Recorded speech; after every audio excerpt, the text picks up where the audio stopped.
Salut à tous, c'est Nashta. Alors, je vous présente ma nouvelle actualité du cinéma. Je vous rappelle que vous pouvez me retrouver sur mon blog où je publie des articles de cinéma, jeux vidéo, etc. tous les jours. Et je fais également un sondage où je vous demande quel est votre super-héros préféré. Donc il vous suffit de cocher, j'ai mis quelques noms de super-héros. Alors cette semaine j'ai retenu essentiellement 3 films.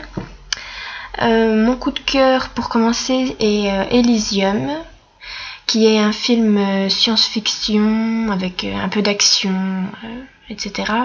de Neil Blomkamp. Donc ce réalisateur il a déjà fait le film District 9.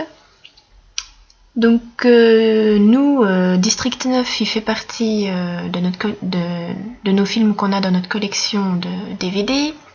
Donc je vous ferai un article sur ce film parce que vraiment c'est vraiment un bon film. Alors dans les acteurs, vous pouvez retrouver Matt Damon, Jodie Foster, entre autres. Donc cela se passe en 2154. Et en fait, il y a 2 catégories de personnes. D'une part, il y a les personnes qui sont très riches, qui vivent dans une station spatiale appelée Elysium. Et de l'autre côté, il y a une catégorie en fait qui vit sur Terre.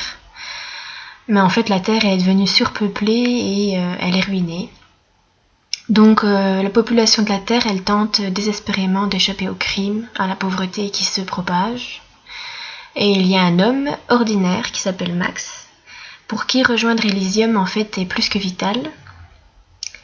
Et Max va être la seule personne qui a une chance de rétablir l'équilibre entre ces 2 mondes. Alors que sa vie ne tient plus qu'à un fil, donc il hésite à prendre part à cette mission qui est quand même dangereuse. Et cette mission est en fait de s'élever contre la secrétaire de la cour et ses forces armées. Mais en fait, s'il réussit, il va pouvoir sauver sa vie et celle de millions de personnes sur Terre. Alors pour les petites anecdotes, les scènes, elles ont été tournées sur Terre.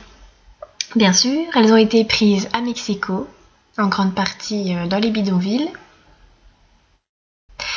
Et pour la partie Elysium, les scènes ont été tournées à Vancouver. Et sinon, pour ce qui est de la station spatiale, elle a été entièrement construite. Et cela a demandé quand même 1 an de travail et 150 personnes pour la monter.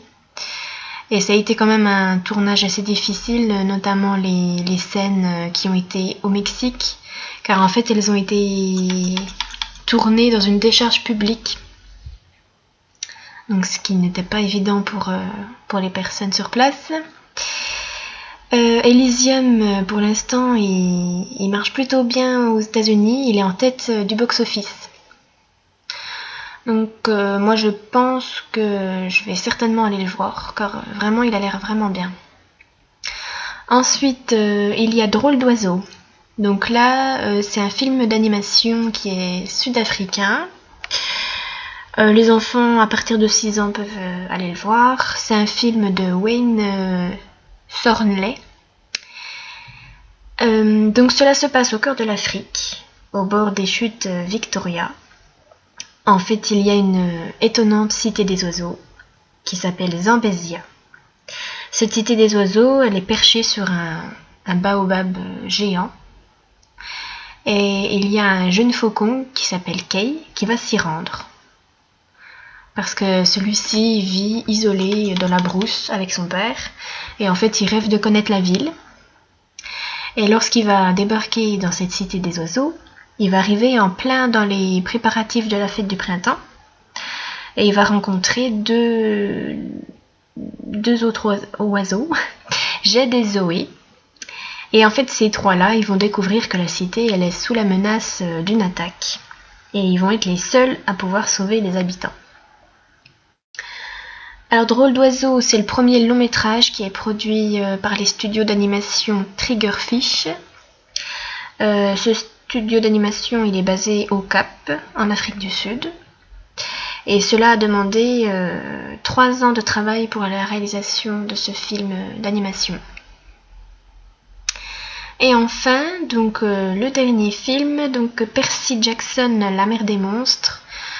Donc là, c'est un film fantastique, aventure de Thor Freudenthal. Alors moi, je ne connais pas du tout Percy Jackson. C'est la suite directe du premier Percy Jackson qui s'appelait Le voleur de foudre. Alors pour la petite histoire, alors que Percy Jackson, le fils du dieu Poséidon, vient d'apprendre qu'il a un demi-frère nommé Tyson, le camp des demi-dieux où il s'entraîne avec ses amis Annabeth, Glover et Clarisse est attaqué. Et en fait la barrière de sécurité elle va s'affaiblir et pour la réparer, en fait ces jeunes héros vont devoir retrouver la toison d'or. Mais cette toison d'or en fait est gardée dans la mer des monstres par un cyclope sanguinaire. Et donc ils vont devoir accomplir leur mission avant que Luke, qui a prévu de ressusciter Chronos, ne mette la main sur le précieux objet. Donc pour le héros principal, Percy, ça va être une mission de la plus haute importance.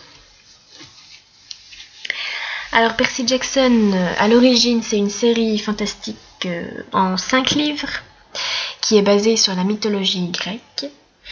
Ces livres, ils ont été publiés entre 2005 et 2010. L'écrivain est Rick Riordan. Et déjà dans les livres, donc l'histoire, elle se passe aux États-Unis, dans une société moderne, mais il y a beaucoup de mythologie au cœur des livres. Et l'écrivain met aussi de l'humour et du suspense. Et pour la petite anecdote, donc l'auteur des romans, Rick Riordan, il a inventé l'histoire de Percy Jackson en racontant des histoires à son fils le soir. C'est comme ça que ça lui est venu l'histoire de Percy Jackson. Et en 2010, donc comme je vous ai dit, Percy Jackson était déjà sorti au cinéma. Il s'appelait donc Le voleur de foudre. Par contre, il était réalisé par Chris Columbus. Et enfin, donc vous pouvez aussi retrouver Percy Jackson en bande dessinée. Donc cette bande dessinée, elle est sortie en 2011. Voilà pour ce qui est de l'actualité du cinéma de cette semaine. Donc je vous invite à me suivre sur mon blog parce que je publie des articles vraiment quotidiennement. Et donc cette semaine on a prévu d'aller voir Wolverine, le combat de l'immortel avec Andy Lass. Donc je vous donnerai mes impressions, je ferai un article. Bon, sur ce, je vous invite à regarder les bandes annonces pour vous faire encore une idée plus précise. Et puis je vous dis à la semaine prochaine. Bonne séance!